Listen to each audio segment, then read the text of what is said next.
for this? Are you down for this? If you're in the mood, we can take it to the moon. Just like a movie scene, table for two. No need to be. Assalamualaikum warahmatullahi wabarakatuh.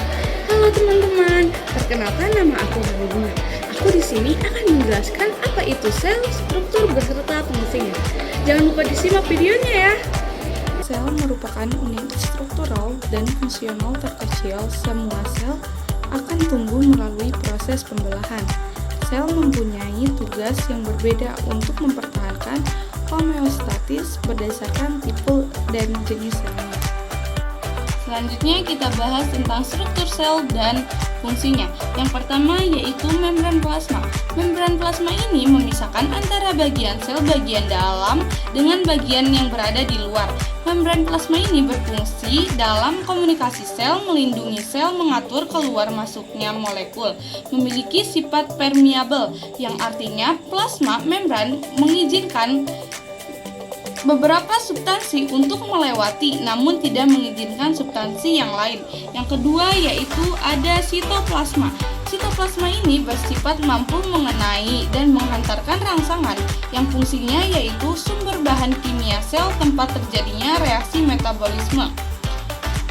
Yang komponen utamanya yaitu ada sitosol, sitoskeleton, dan organel sel. Yang ketiga yaitu nukleus atau bisa disebut dengan membran inti. Membran inti ini mengatur pembentukan sel, mengendalikan seluruh kegiatan sel, membran informasi genetik, replikasi DNA. Yang keempat yaitu ada retikulum endoplasma. Retikulum endoplasma ini merupakan penghubung membran inti ribosom dengan badan Golgi atau bisa disebut aparatus Golgi yang berbentuk kantung pipih.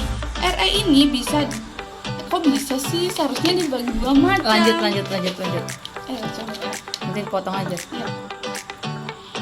Retikulum endoplasma ini dibagi menjadi dua macam, yaitu yang halus dan kasar. Retikulum endoplasma halus ini tidak memiliki ribosom, letaknya jauh dari membran inti. Fungsinya sebagai tempat sintesis lemak untuk hormon metabolisme, karbohidrat, penyimpanan kalsium, dan detoksifikasi racun.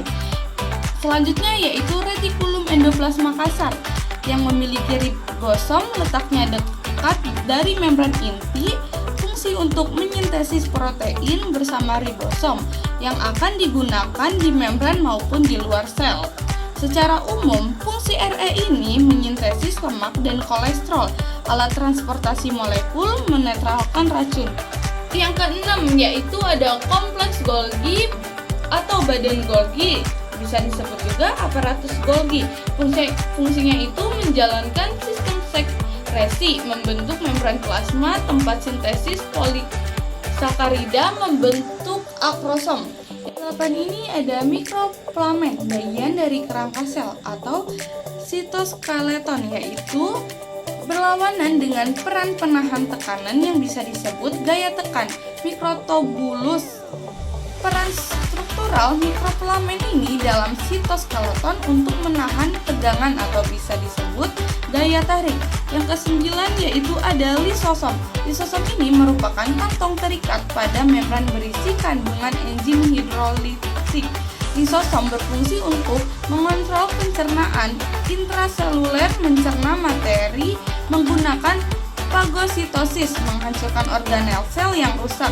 Yang ke-10 ada peroksisom. Peroksisom ini dikenal juga sebagai badan mikro, merupakan organel berkantong kecil berisi enzim katalase yang fungsinya yaitu untuk menguraikan peroksida H2O2 atau metabolisme yang bersifat racun untuk mengubah lemak menjadi karbohidrat.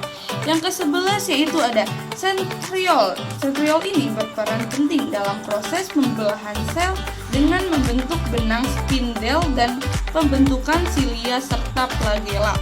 Yang ke-12 yaitu ada mikrotubulus. Mikrotubulus ini berfungsi untuk melindungi sel, memberi bentuk sel, dan membentuk silia, flagella, serta sentriol. Nah, Sekarang kalian sudah mengerti kan apa itu sel, struktur, dan fungsinya? Semoga video ini dapat bermanfaat untuk kalian semua. Terima kasih yang sudah menonton. Wassalamualaikum warahmatullahi wabarakatuh. And I'm down for this.